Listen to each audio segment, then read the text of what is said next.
This episode is brought to you by Nerds Gummy Clusters, the sweet treat that always elevates the vibe. With a sweet gummy surrounded with tangy, crunchy nerds, every bite of Nerds Gummy Clusters brings you a whole new world of flavor. Whether it's game night, on the way to a concert, or kicking back with your crew, unleash your senses with Nerds Gummy Clusters. When it comes to towing, seeing is believing. That's why Chevy Truck's advanced camera technology offers up to 8 available cameras for 14 unique views, so you can focus on the view that really matters. Chevrolet, together let's drive. Learn more about Chevy Trucks at Chevy.com. Safety or driver assistance features are no substitute for the driver's responsibility to operate the vehicle in a safe manner. Read the vehicle owner's manual for important feature limitations and information. ¿Hablas español? Sprichst du Deutsch? Kann du Norsk? If you've heard that sound from Babbel before, I bet you do. Babbel is the science-backed language learning app that actually works. With quick 10-minute lessons handcrafted by over 200 language experts, Babbel gets you on your way to speaking a new language in just a few weeks. With over 16 million subscriptions sold and a 20-day money-back guarantee, just start speaking another language with Babbel. Right now, up to 55% off your Babbel subscription at babbel.com/Spotify podcast. Spelled BABBEL.com/Spotify podcast. Rules and restrictions may apply. Welcome back to another exciting edition of the Pointless Exercise podcast. We're going to talk baseball with Bally Sports MLB writer David Brown. David, how are you? Hi, Andy. I'm doing fine. I'm all starred out, ready for the second half. So it was weird. The second half started. We're recording this on Thursday. Most teams aren't playing, but there were 2 double headers today. Right. Talk about drawing the short straw.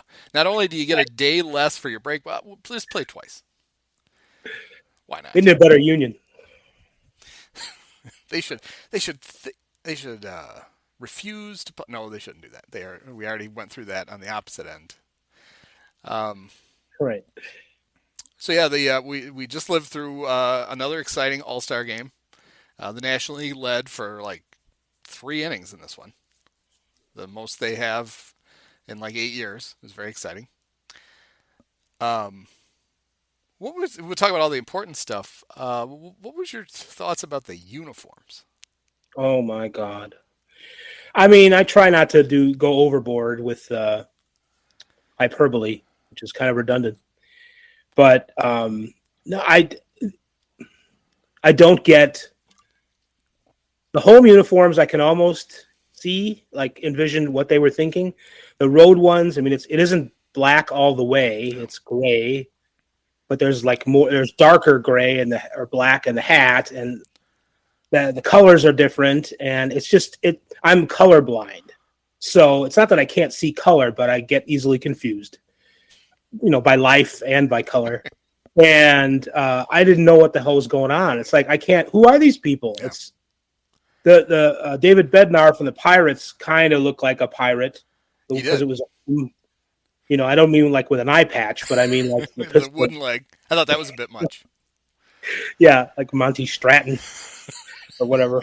Keep Ray, wrong appendage. But yeah. So I see what they're going for. I don't think it's a crime against humanity or anything, but I mean, on its own, it sucked. I get my questions. Who buys those? I mean, that's clearly why they're doing it. And they used to do the thing where they made like the batting practice jersey was different, the funky one. And if you wanted to buy, like I distinctly remember these so ugly they were almost cool ones they had in San Diego, which were kind of a tribute to the old Padres uniforms. Yeah. And I know lots of people who bought the Chris Bryant one, and they wear that around. But it's like they decided, if we sell a bunch of these, think how many we'll sell if we do the real jersey. And then all you do is the one of the cool things about the All-Star game is just to see all the guys out there in their either home whites or road grays, depending on whatever. And it just seemed like yet another of baseball's needless changes to things. But of course, you add to it the Rob Manfred quote about how I never really liked everybody walking around in different jerseys anyway. That's not a good aesthetic. Who's with me? No I one? expected him to do the whole. They call it a uniform for a reason. Everyone must be uniform. We can't have all these willy-nilly. This guy's got blue hat on, and this guy's got a green hat on.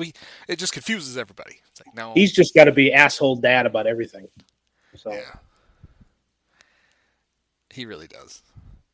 The Grays were bad, but I think there's potential, and the Diamondbacks screwed it up too.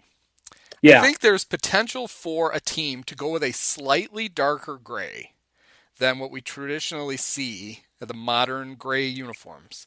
That would, I think, kind of look more like the old flannels. But everybody, whenever they try it, and a few teams have tried it, they go too dark.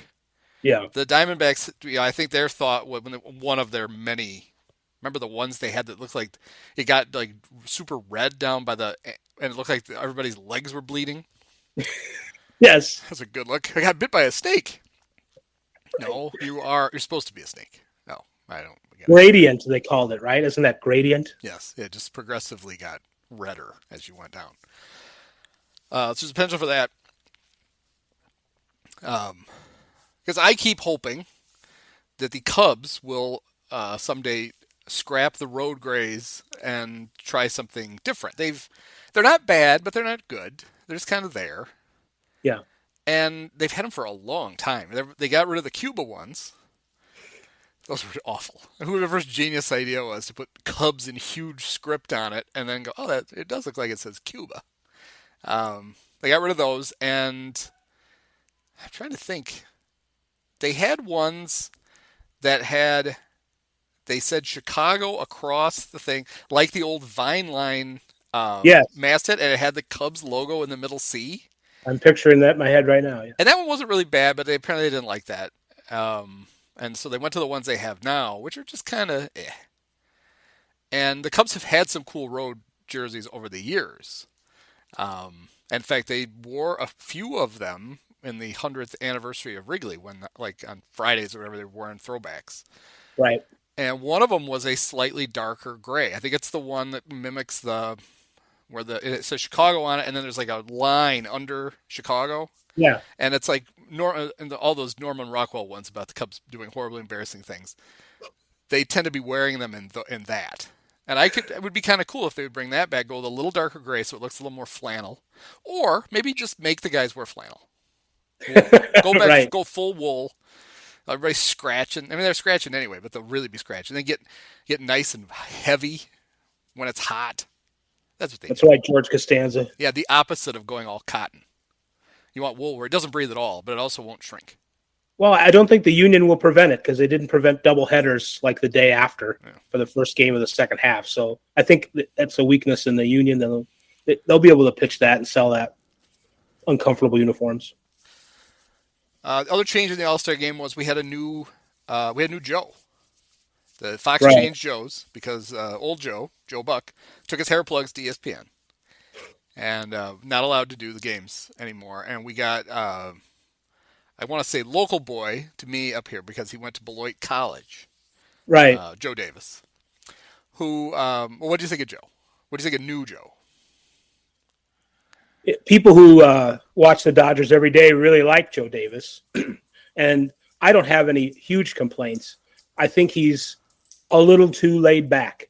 I think I want him to – it's not that he can't get excited, but he's just a little too droll, a little too matter of fact. I found myself –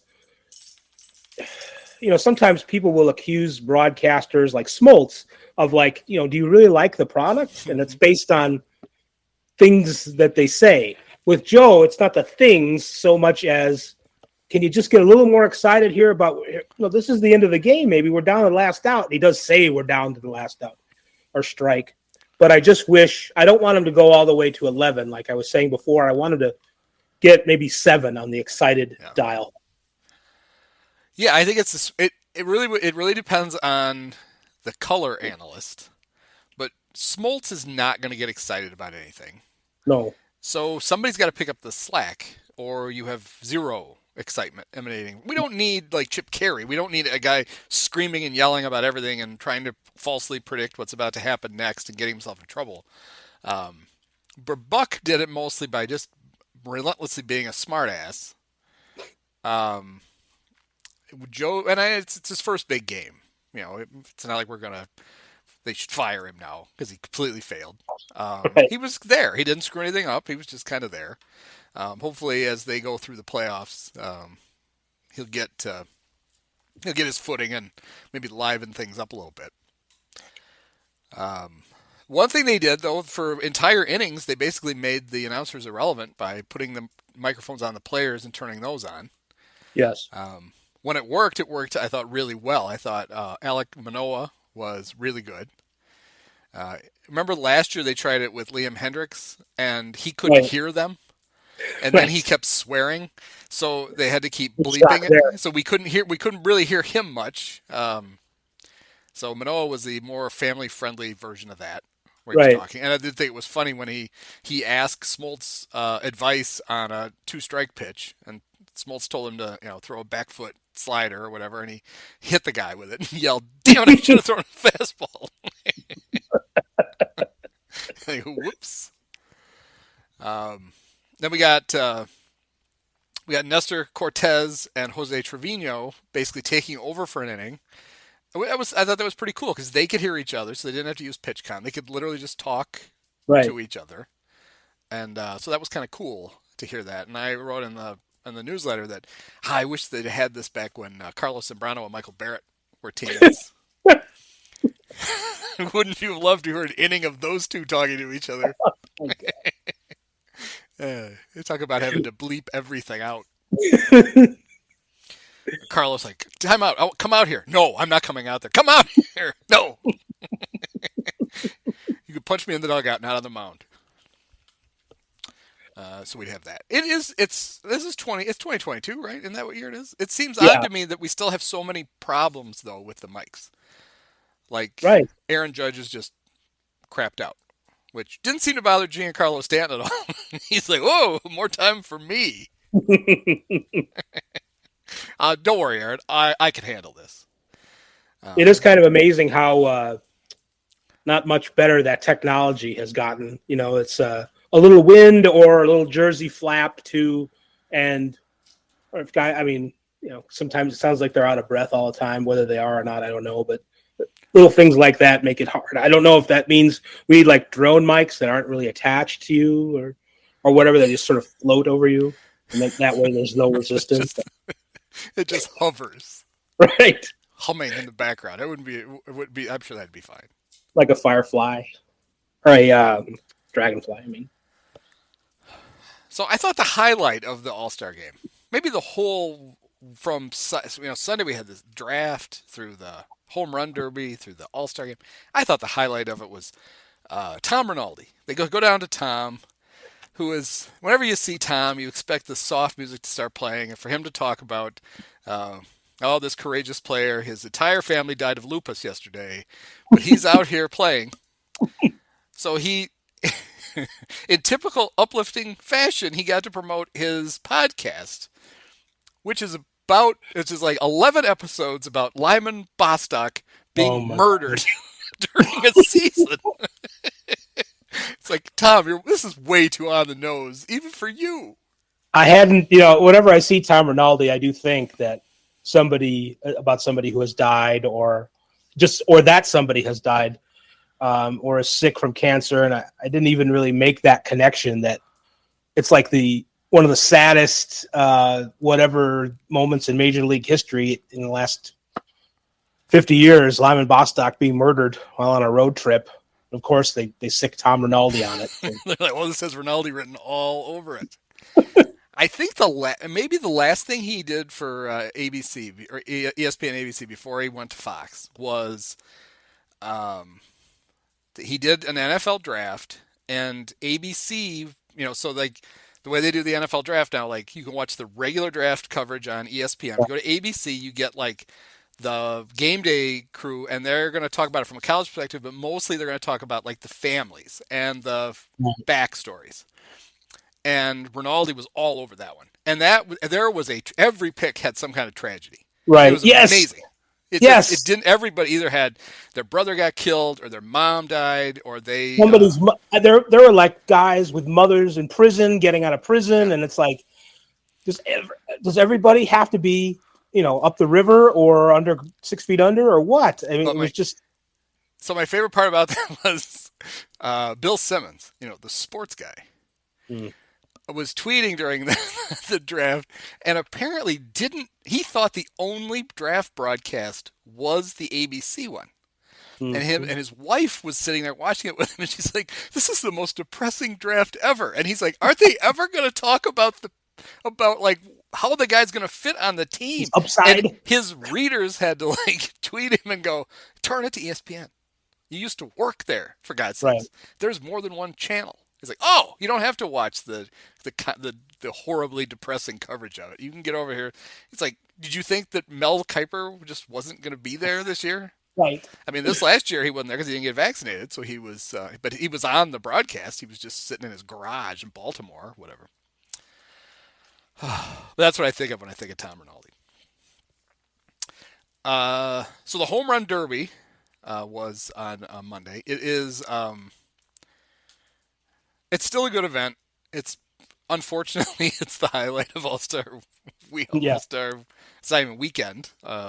Early week All-Star, because it at least has some action in it as opposed to the game. I've been to one in person. I went to the 2002 Derby in Milwaukee. Yeah. And that was like the height of home run derby. Everybody was roided up to the gills. Yes. I mean, it was the complete freak show. Exactly the thing you want to see. Sammy, before the thunderstorm came, which caused them to close the roof and the back panels at Miller Park, Sammy was hitting balls out of Miller Park. But I tweeted this because it's the most indelible my most indelible memory from All-Star from that day, the Monday, was the regular All-Star teams took batting practice a couple hours before the Derby, and we were there for the whole thing. And Vladimir Guerrero was hitting line drive after line drive off of Bernie's chalet, and they were going up when they were hitting the chalet. Right. And we're like, this guy's not, and he's not in the home run derby. It was ridiculous. My friend Charlie and I were there. We were sitting in the right field bleachers. Mm-hmm. A friend of mine and I had season tickets down in the loge seats, and we got kicked out for the All-Star game because that's where they put the auxiliary media. Right. I don't know if you were there, but if you were in my seat. So I was up. But this is going to be perfect because the finals, or at least the final four, were Jason Giambi and Barry Bonds. We're like, holy crap! Every ball's coming to us. This is going to be great. Right. The only time as an adult I took a glove to it. But it's like it's a friggin' home run derby. It'd be stupid not to come, try to defend yourself. Of course. We didn't have a ball come anywhere near us. Mm-hmm. If they did pull it, they hit it so ridiculously far that it was way over us. Or they were going the other way in the derby. It's like, all right, Barry, your commitment to using the whole field, you just scrap it for this. Hit me one. But that was fun. So that wasn't the one where they walked him intentionally, haha, was it?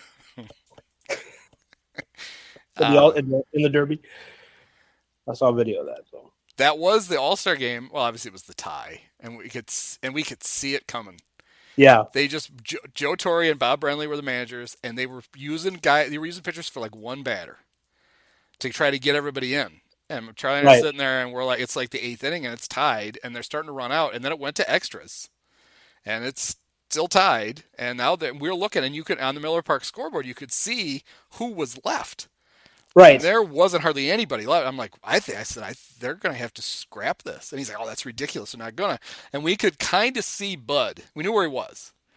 And we could kind of see him. And he was already doing the, I don't know, holding his hands up. Yeah. And I was like, I'm like, screw it. I go on it. We almost took off to try to beat traffic because I'm like, this place is going to go nuts when they announced before the bottom of whatever inning that if it remained tied, that it would be a tie.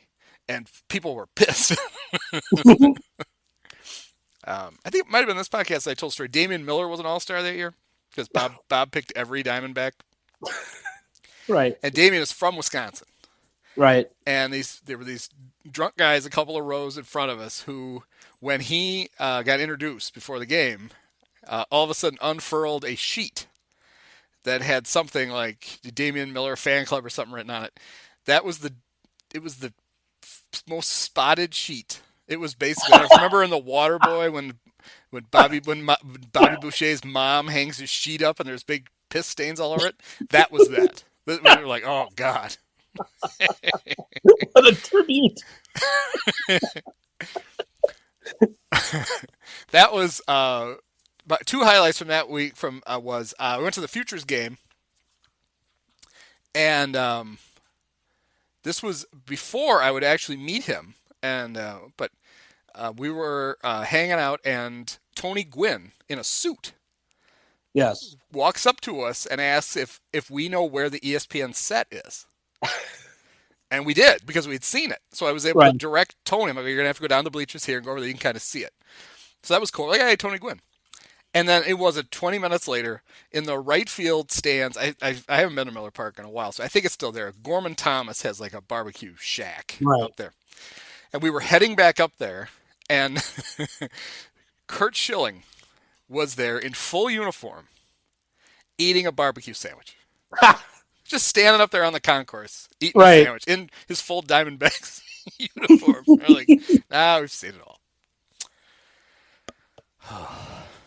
But so kind of maybe dovetailing a little bit, we I'm sure you were hoping for a tie in the All-Star game so that we could have seen a home run derby. They sort of kind of fit that in under the wire. Win the game, presumably, for somebody.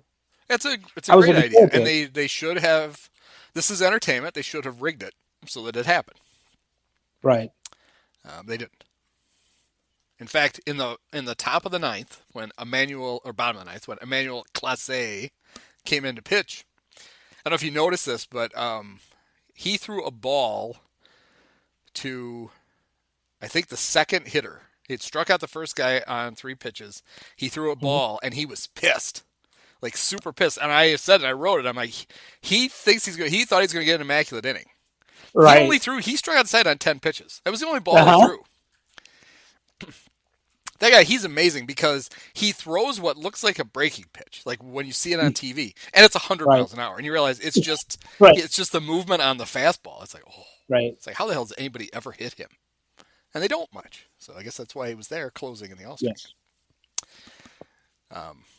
There is one alteration I would like to see, and I apparently, well, you're a baseball person. You'll remember this if it really happened. Somewhere in my mind, I think there was a home run distance contest where they actually took players out to an airport. Wow. Now, like not during an All-Star game, just somebody for some cash. They went out to a runway and they measured how far these guys could hit home runs. Right. And I think it would be cool if they had like a couple guys who aren't in the regular derby. They're not the 8 guys or whatever that are going to be in it. But they take a couple of guys who are like, instead of doing this, you just want to go see how far you can hit one. And because here's the thing, I feel like there's a big disadvantage to the guy who wins in the second of the semifinals. Yeah. Because they're tired, they don't really get to rest. They have to hurry up to get to the finals because ESPN wants to get this over because they've got a Derek Jeter documentary they want to get on, and they forgot that the home run derby takes 4 hours. So what I'd like to see is between the semis and the finals, to give that hitter some rest, we go live to whatever airport, and so next year it would be SeaTac, I guess, because it's going to be in Seattle. And that's when we spend like 15 minutes with these guys seeing just how freaking far they can hit a baseball. Right. I think it would be really cool. So that's my free suggestion to Rob Manfred. Mix in how far can you hit one. If it's the right thing to do, then he's not going to do it. So, but I like that idea, and it does ring a bell. I was just doing a quick Google. I couldn't find it. I YouTubed it. I thought, I'll find a video of this, and it's either dreamt it or the baseball burned all the footage. Right. Or it's just in that hole where it's not quite on the internet and somebody didn't VHS it or whatever. I was thinking it doesn't. I mean, the airport makes sense because you got lots of room, and you can measure. But it also, in Seattle, I don't know how you'd measure this. They're smart guys with radar and sonar and stuff. Have them just blast balls out into Puget Sound. That would also look cool. Actually, put them on a boat and have them hit. Let's go the opposite way. Let's get them out on Puget Sound, hitting balls back onto land. Have we had a home run derby on an aircraft carrier? Did that happen? I don't know, but I bet that seems like next year seems like the perfect time to do it. Right. They try to play college basketball on aircraft carriers every few years. Yes. It never seems to work. We should do it during a war. There should be some sort of some sort of Persian Gulf thing. Like did somebody call timeout? No, there's a couple of planes need to land. Guys, get off the court. It's part of the runway. Mavericks doing flyby. Yeah. Well, that's the thing. You know damn well if they had a home run derby on an aircraft carrier next year, the guy delivering the balls, it would start with Tom Cruise trying to land a fighter plane himself on the carrier, and he's got all the baseballs. Oh, my tail hook. You can't have the derby if he skitters off the into the ocean. Yeah, Cougar was going to deliver the baseballs, but Cougar pooped out. You're number one. I can't believe it. I got to give you your dream shot. You're going to go deliver baseballs to the home run derby.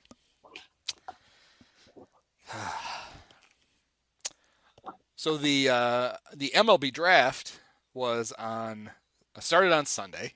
I think it's over. I don't know. They just kept picking. Now they don't pick nearly as many guys as they used to. Right. No Piazza 57th round or whatever. Do you know that in the old draft? Do you know when the draft ended? When they said, we're like, all right, we're done. When every team stopped picking. Right. So basically, you could crap out whenever you wanted, but if you stopped, then you were done. You couldn't start up again. And they would draft until every team. They're like, has anybody got any picks left? And that's how you ended up with like Mark Grace and Mike Piazza. Right. And they can't do that anymore because now they only pick 20 guys. And there's the whole icky thing about.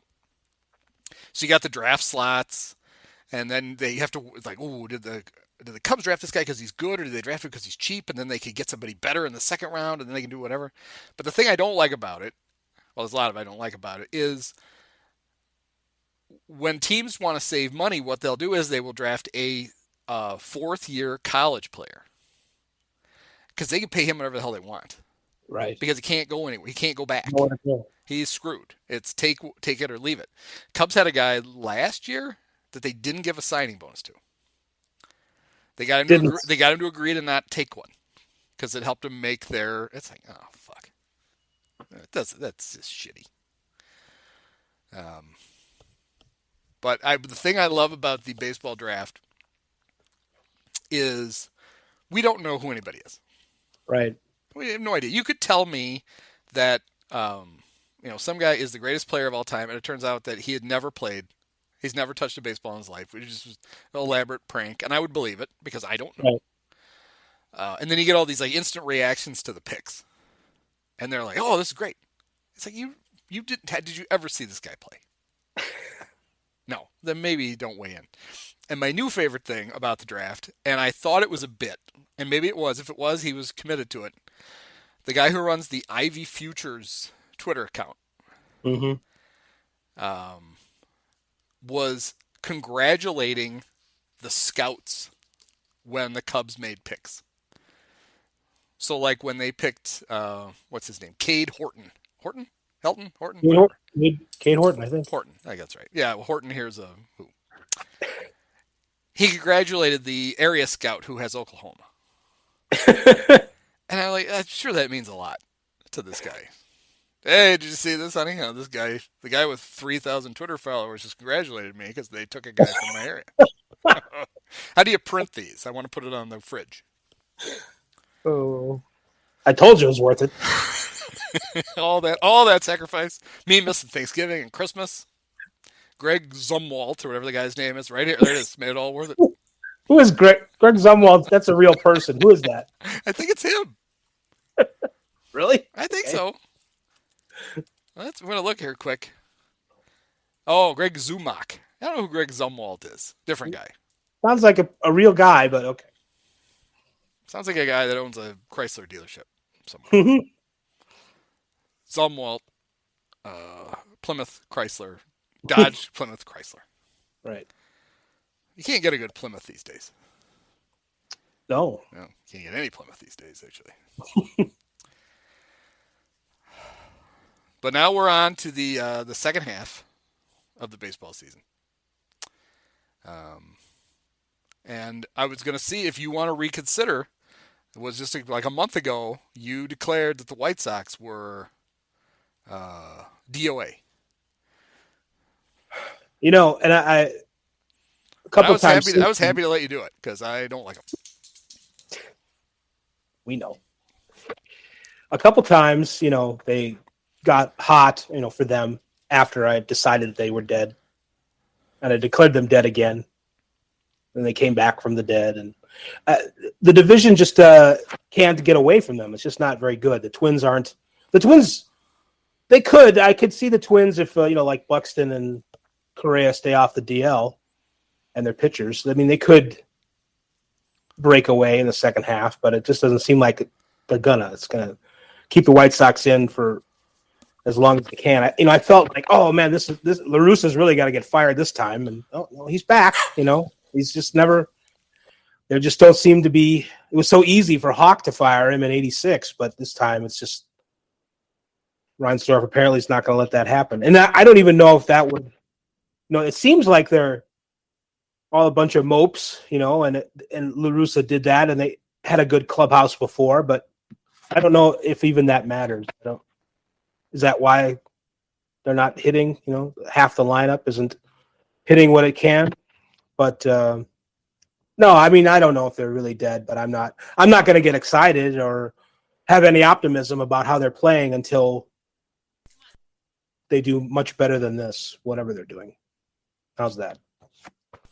That sounds good. What if I told you, though, that the Twins would make a huge trade and they would get Rafael Ortega and and what's the huge trade? And Chris Martin. Would that swing the division, do you think, in their favor?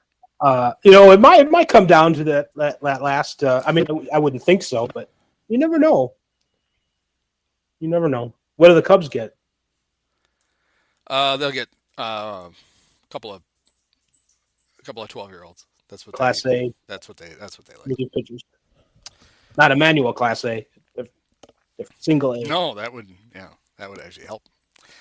So I don't know if you knew this. On Sunday, during the Cubs' big come-from-behind win over the Mets, which cost them dearly in the race for the number one draft pick, because now they stayed a half game ahead of the Reds, who had been rained out. They would have been in last place all by themselves had they lost. Sure. Wilson Contreras got a hit late in the game and asked for the ball. He's running low on them. That's right. He's like, a dog likes to play with these. I don't have any. Yes. Because he just in case it's his last hit at Wrigley Field, he decided he wanted the ball. Oh, I missed this. Yes, there was not a milestone hit, other than he's like, hey, can I have that? And they threw the ball into the dugout, and he kept it. Because apparently he's so convinced he's getting traded before the Cubs. They have a weird schedule when they come back where they go on. They have road trips, 2 road trips surrounded by 2 games at home against the Pirates. Right. So he maybe just decided, I'm probably not going to get hit in those 2 games against the Pirates. So can I have the ball? But it fed speculation that it's like, well, he knows that he's going to be gone before they even come back. Which he wouldn't know that, because I'm sure they haven't told him. Right. But I was convinced he was going to get traded either yesterday or today, because I just assumed that the Cubs were told they couldn't trade him before the All-Star game. Because baseball didn't want a repeat of the Jeff Samardzija in disguise All-Star. Right. Where it's like he got traded to the other league and couldn't play, and he had to wear like this generic hat and stand on the National League side and wave, and then go sit in the American League dugout because he'd been traded to the A's before the All-Star game. So I don't know. Yeah, what preposterous circumstances that was. I mean, I don't. baseball can't figure out, do we take the All-Star game too seriously or not seriously at all? It's like they pick a lane. I wondered, was that still in the This Time It Counts era? That was yes. That would have been 2014. Yeah, that was like 2016 when that stopped. 16 or 17. So I wonder if that happened now, where this time it doesn't matter again. Right. If they simply would have had him play you got picked for the National League team, you're going to play for the National League team. But I have a feeling because like, oh no, this could determine home field advantage for the World Series. He can't. Right. He just can't play. It was weird. It seemed honestly what it seemed like he should have done was he simply should have played for the American League. Just put him in his A's hat and let him play, even though I don't know that he'd pitch for them yet. You've had the right. odd thing where he pitched for them in an All-Star game before he pitched for them in a real game. That would have been hilarious. It's sort of like, remember when Sean Manaea was traded in spring training and there was like concern that, well, he might have to pitch against the A's, against the A's wearing an A's hat for the Padres. They joked about it, but it was also like, well, maybe he'll have to because all his stuff isn't here yet. So they couldn't just run out to the concession stand and get a hat, I guess. Baseball. Yeah, they're weird. It's great stuff. So as the Cubs in the trade deadline, there's a lot of people wondering whether they're going to trade. Everybody knows they're going to trade Wilson Contreras, but will they trade Ian Happ? And I had another writer who messaged me and said, what's the market for him? Right. I would guess it's the Andrew Benintendi market. Yeah. So maybe the fact that Benintendi is not vaccinated would actually get the Cubs some offers for the guy who could actually play if they went to Toronto. Yeah. I mean, he's not. Yeah. He's fine. He's a versatile player. He's a switch hitter. He can play left. You can put him out in center, and he wanders around. You probably should never put him in second base again. He used to do that, but he's not really that good at anything. And I think he's the kind of guy where teams look at him like, yeah, we got a guy who's almost as good as him, but we don't have to give up anything for. We can just play. So I think the Cubs will spin it as, well, no, we had to keep some of the fan favorites, where we kept Ian Happ. Right. The fans are like, that's the one we kept. Really? Right. So I will be interested to see if he gets traded, because I'm not sure, and I could be wrong. I'm wrong all the time. I can't imagine people are going to be really banging down their door to get him. Well, you sort of touched on it a little bit that players like this do end up getting traded, and it's just not for very much. Yeah. The offers aren't great. And sometimes they get traded and sometimes they don't. But when it happens, it's like, well, that's all you got. And it's like, yeah, a lot of trades end up being like that because teams already have someone really like Ian Happ on their roster already, like you said. So it kind of feels like what will end up happening is the Cubs won't get an offer that they really find attractive. They won't trade him. And then next year they'll be in the exact same spot, except now he'll be in the last year of his deal. Right. He has a year of control after this. So it could very well be that it's not that they're going to keep him because, we can't trade Ian Happ. It's more, we couldn't trade him. Like, nobody wanted to give us anything of value, so we kept him. Well, and, I mean, the way they are good at tamping salaries in free agency these days for mediocre players compared to a few years ago, you probably don't even have to worry about him leaving in free agency. You probably get him if you want him again. You probably get him for a decent, that's another reason to keep him, I suppose. But yeah, he doesn't move the needle in a lot of different ways. My guess is that he's worth more now. He may not be worth much, but he's worth more now than he's ever going to be. Right. Because he strung together not even a good second half last year. He was terrible, like really terrible, until right after the trade deadline. He was hitting 180. And then he hit like over 300 with some power the last 2 months when nobody was paying any attention to the Cubs because Frank Schwindel was running around. And then he had a good start to this season. And we've seen enough Ian Happ to basically realize you need to jump on this. That this would be the good time now. If you don't think you're getting much, it's more than you're going to get. So you might as well get rid of him. And we'll see if they do that or not. I think it was Patrick Mooney pointed out that they one of the reasons they claimed Wade Miley from the Reds was to trade him, and he has pitched 4 times this year. Right. And Frank Schwindel has pitched 3 times for the Cubs. So not a great. That's not a great return on investment for Wade. With Wade, they're going to try to get something for Drew Smiley. I could see him I could see the Braves trading for him because he pitched there last year. Right. I mean, they already took Jesse Chavez back off the Cubs' hands. I could see him. What do you want for Smiley? We know him. That's fine. We'll take him. Right. But it doesn't. Other than Juan Soto, if you believe that he's really on the market, it's kind of Wilson Contreras and then a bunch of. At least we know of. You get surprised by some of the guys that get traded. You're like, I didn't know that guy was available. But this is not it doesn't look like we're going to hit there's going to be these huge trades because it just doesn't seem like there's a lot of guys that are on the block. I caught a glimpse of somebody's idea of who the pitchers were available. And it's like, really? It's not names that get your heart moving very much. Tyler Molly or whatever his name is, people like that, of that quality. Yeah, and then you've got weird things. You got like the Brewers, who they just never seem like they're really ever going to fix their offense.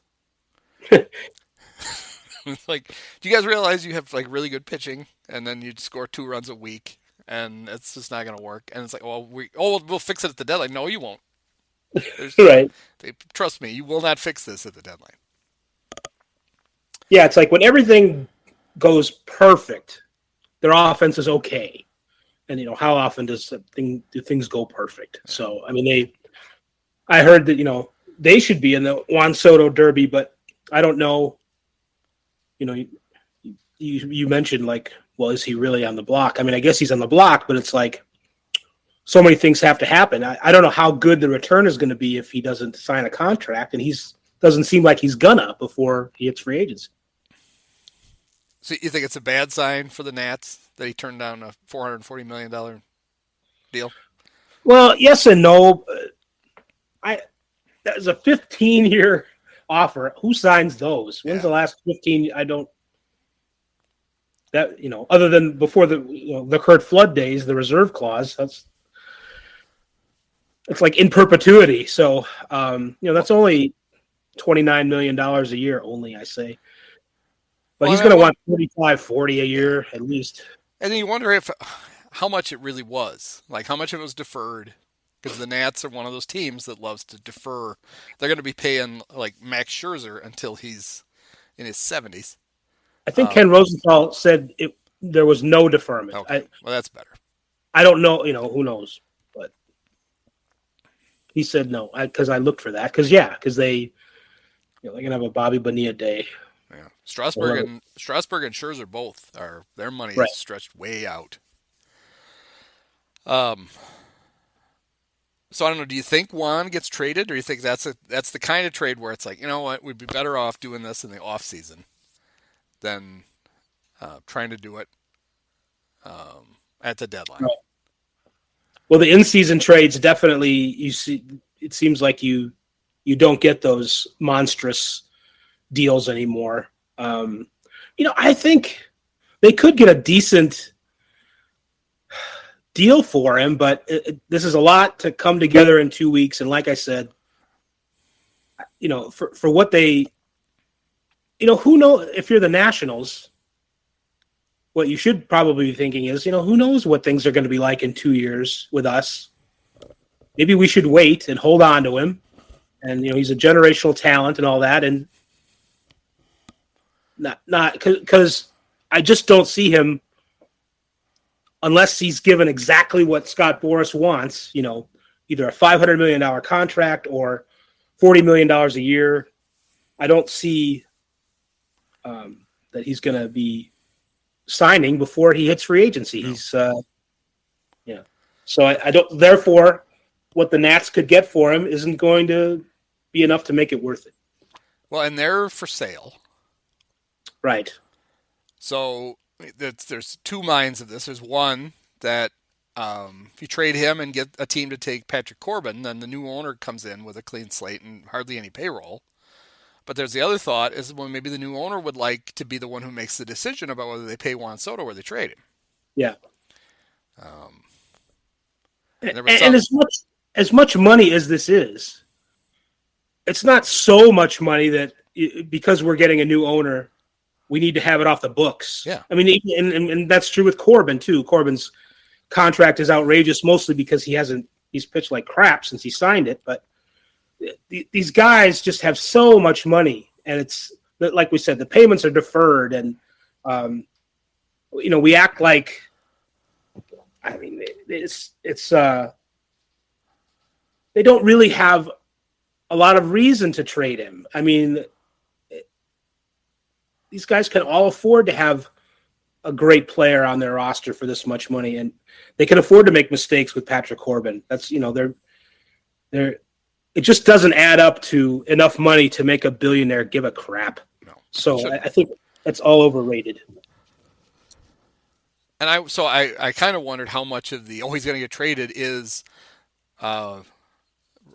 writers trying to speak it into existence at what is otherwise going to be kind of a dud trade deadline. You brought up a good point. I mean, like I said, I thought of the list of names of the pitchers anyway who are supposedly available, and it's just not any game changers here that I can see, or certainly not many. So it's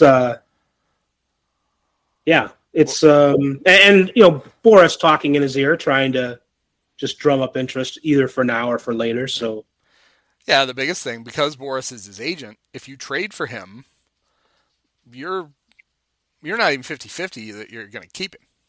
No, you're going to have to put. There are no discounts. You're going to have to pony up.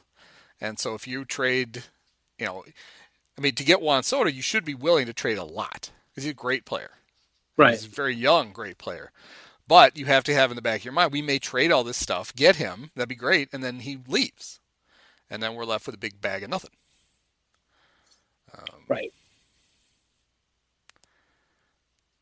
But he's also a guy who is because of his age and what he can do, not a great defensive player, but transcendent hitter. You can build a team. I mean, you really can build a team around him. You can't. I mean, you can overpay lots of players to a certain extent in baseball, and that's where teams kind of get themselves into trouble with it. You've talked about this before. You can't pay a good player, like Jim Henry wanted to do, and have him go from good to great just because his salary is bigger. But Juan Soto is a guy, no matter what you're going to end up paying him, who's going to get you a return on your investment. Yeah, and the glove won't be a big deal because when he comes to the Cubs, because Seiya's going to play right field. Right. So, Juan doesn't he can play left. Jason Hayward in center. Jason Hayward and Ian Happ platooning in center. It'll be great. And on to the World Series they go. His metrics aren't terribly terrible, I don't think, in the outfield, Juan Soto's. So yeah, he doesn't seem like a right fielder. No. Maybe just miscast. Ship him over the other where the throws are shorter and it'll be fine. Right. Yeah, you were talking about the dearth of starting pitching. Well, the Cubs have Adrian Sampson. I was on another podcast. I was on the Wrigleyville Nation podcast as a guest, and we talked about that. And we were wondering if Adrian has any trade value. And I said, here's how much trade value Adrian Sampson has. He pitched really well for the Cubs last year, and then he's pitched really well for them again this year. The Cubs DFA'd him this year. He went to the Mariners, who then DFA'd him, and he cleared waivers, and he came back to the Cubs. Yeah. That's what his trade value is. It was just like Cub fans were all up in arms when in a flurry of moves. The bigger one, they needed to get Steven Brault onto the big league roster because that's showcase him for a huge trade. I'm sure for somebody's bat boy. The Cubs had to DFA Matt Swarmer. Right. To the rest of the league, Matt Swarmer is the guy who gave up 8 home runs to the Yankees. That's what everybody remembers. Sure. To the Cub fans, it's that guy who doesn't wear a shirt under his jersey, which is creepy, and kicks his leg up over his head and has like 2 really good pitches. He's miscast as a starter. He's now in the bullpen, and everybody was like, "Oh my God, stupid Jed!" You'll be shocked to know he cleared waivers and is on his way to Iowa. Right. It's like one of the things the Cubs really don't have to risk these days is losing these guys because they're not good enough for anybody else to claim. It was like last year, I think they DFA'd Ildemaro Vargas like multiple times before they finally lost him. The Pirates or somebody are like, "Hey, I heard of that guy. Let's take it." It's like, guys, I believe it or not, you're probably not going to miss him.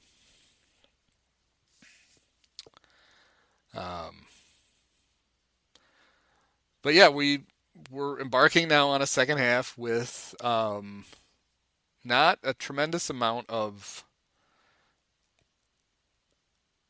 Well, I guess the wild card races have kind of firmed up a little bit, because for a while there it looked like we were going to hardly have any races. We're really not going to have. I guess there'll be one in the NL Central because the Cardinals and Brewers are only a half game apart. The AL Central, the White Sox, Twins, and Guardians are all within 3 games of each other. And then the NL East, the Braves and the Mets, but they have such good records that they're clearly the team that doesn't win is going to get a wild card spot. Right. Because other divisions, the Yankees have a 13-game lead. The Astros have a 9-game lead. The Dodgers have a 10-game lead. So, the Mariners are still 9 out despite winning 14 games. Yeah. That's the place Juan Soto could go. I don't know if they're going to. Jerry DiPoto likes to trade. He's got a compulsion. So, and they have lots of prospects. Maybe they trade Jared Kelenic back for him, but that's one that could be interesting. And they haven't made the playoffs. That's sort of the Mariners' playoff race is sort of against themselves because they haven't been there in 20 years. Yeah, that's somewhat interesting. So I don't know. Did you watch? Maybe you got sent this. Have you watched any of the Derek Jeter, his ESPN documentary? I watched the first maybe 15 minutes. Okay. I only watched the first one. I think there was another one on tonight. I think episode 2 dropped on Thursday. Yeah. The thing that struck me from episode 1, I thought was it seemed odd to me that a skinny 150-pound shortstop from Kalamazoo was the consensus high school player of the year. I mean, clearly they were right because he turned out to be pretty good.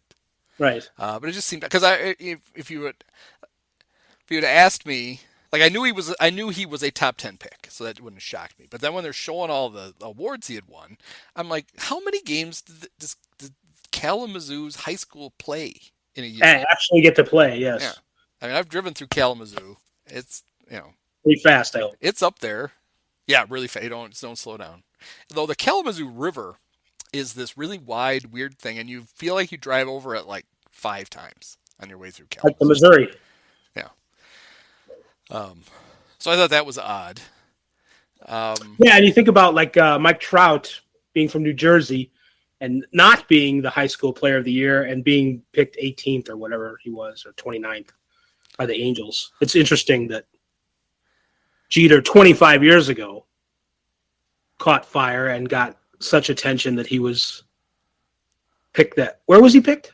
He was a player of the year, but 6th. What's that? 6th? Okay. Yeah. There was a run on college players. He was the first high school player taken. because he was in the mix to be the number 1 overall pick. And he didn't know, it wasn't televised. He's just like standing in his house in Kalamazoo waiting for a phone call. And he actually got a phone call from a reporter at the Kalamazoo paper telling him that the first 5 picks had been made and he hadn't gone yet. Yeah. And he hung up from him, and then he got a call from the Yankees. And there were people who were like, because it did take kind of an odd, like the big swerve at the beginning of the documentary where they're talking about Derek and growing up and all that stuff. And all of a sudden, now we're talking about Harold Spira and George Steinbrenner, and George getting suspended. And it's like, why are we talking about this now? Well, the reason they were talking about that was former Cub manager Gene Michael took over, and for like 3 years, the Yankees had a relatively calm. And the point they were trying to make was, that's when they acquired, the core 4. That's when they got Andy Pettitte and Jorge Posada and Derek Jeter and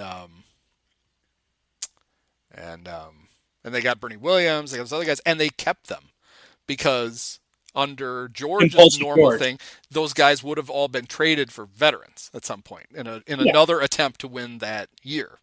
That totally was at the time the narrative. I mean, I don't have I believe it too. It was weird to me that that's the part of the documentary that I saw. They spent a lot of time on George Steinbrenner being gone. I thought it was just a little bit. I thought they could have made that point in about 60 seconds and took about 6 minutes to do it.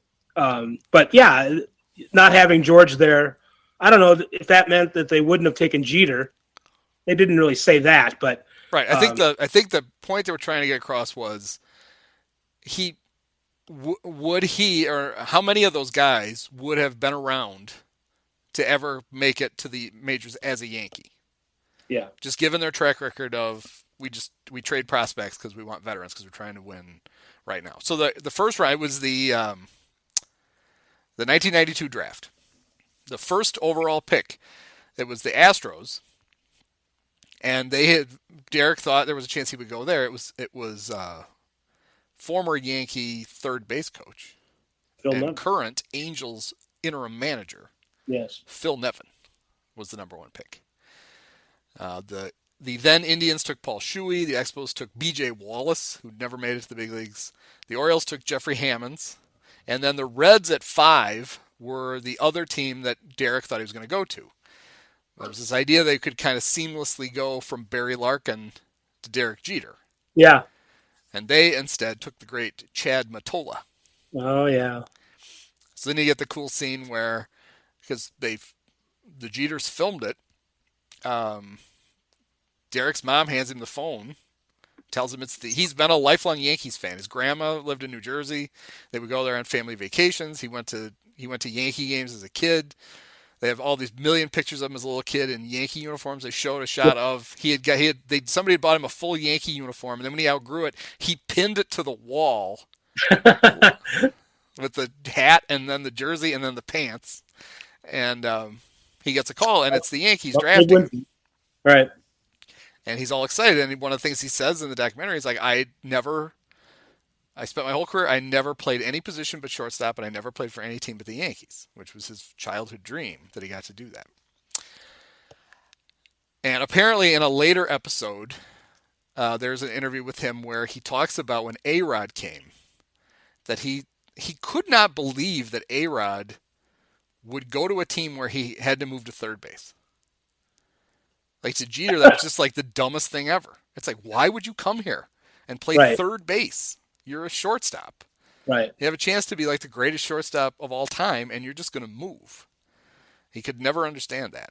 So, there's some irony there. Well, yeah, the irony is that you can make a pretty easy case that they moved the wrong guy. Yes. Yeah, Derek, do you remember that part? Yes. Right. Why would you? Yeah. And as somebody else pointed out, it was Derek Jeter, who was a great player and a winner and all that stuff. He was never the best player on his own team. Right. So. Yeah, I'll tune in. I don't know that I'll make it through the. I don't know how many episodes I'll make it through, but I'll watch a few of them. I'm a sucker for a well-made documentary, and so I'll probably watch it. I don't know that if they. I think they do actually. I think they're going to address the gift basket, the immortal Derek Jeter gift baskets. Yeah. That attractive women would take home from his house. It'll be interesting to see how they tiptoe around that. But from the first episode, it seems like he's actually going to talk about stuff, which is good. Right. Kind of a must. But it would be a surprise. I mean, yeah, because he's, I mean, that was one of his great tricks, was to never really say anything. Right. You're never going to be controversial. You never have to, and honestly, after a while, guys are going to, they kind of have to come to you because you're Derek Jeter. You're the captain of the Yankees, and the Yankees are still winning, but it's pretty perfunctory when they know they're not going to get anything. And they basically leave you alone. Right. And that's what he did forever. It's funny because it says they're completely different stories, obviously, and different situations, but Netflix is going to have a documentary, I think, in August, maybe it's the end of this month coming up, about Manti Te'o and his imaginary girlfriend, Lene Kekua. And Manti is clearly, from the trailer, involved in this documentary. He's talking about stuff, he's doing stuff, and it has to be really frustrating. ESPN did a documentary about it last year, and they interviewed him, but he wouldn't say anything. Right. And it's like, well, guys, the reason he's talking to Netflix is they paid him. That's why he's talking. Right. And he probably already had the deal with Netflix, and they're basically like, well, you can't say anything to ESPN. We got to save the stuff for us. So we'll see. But anyway, I don't know how the hell I got on Lene Kekua. Especially since she's not there. No, she's not. They clearly, though, are interviewing the person who pretended to be her, so that'll be interesting. But, so I guess that's all I got. This was fun. Yeah. It's supposed to be the really fun time of the season now. We get to the stretch run, we get all this stuff out of the way, and instead, as a Cub fan, we just get to watch them take a bad team and make it even worse. Well, I'm sure that they will figure out a new way to have us discuss them that will be interesting to us. Oh, I'm sure it will be. I mean, maybe the losing gets old, but there's a certain creativity to it all. I think we'll be fine. They did avoid the comeback win against the Mets avoided another indignity, that would have been their fourth double-digit losing streak in 2 seasons, which would have tied a major league record. Wow, that's not good. But I think it was more impressive than what they almost pulled off last year. What's his name? David Ross almost became the first manager in baseball history to manage a team that had 3 double-digit losing streaks in the same season. That's perseverance to come back from that. Yeah. They had 2, and then late in the year they went on this horrible run where they lost, I believe it was 15 out of 16. Mm-hmm. But I believe they won like game number 8. So they never, on either end of it, they didn't get to 10. So saved him. But man, they are really good at losing. So congratulations to the Cubs. All right. Well, next time we'll have trades to talk about, I'm sure, and have a much better idea of who's going to be good and who's not down the stretch, and we'll talk about it then. Thanks, Andy. So thanks, Dave. Yep. Many of us have herpes.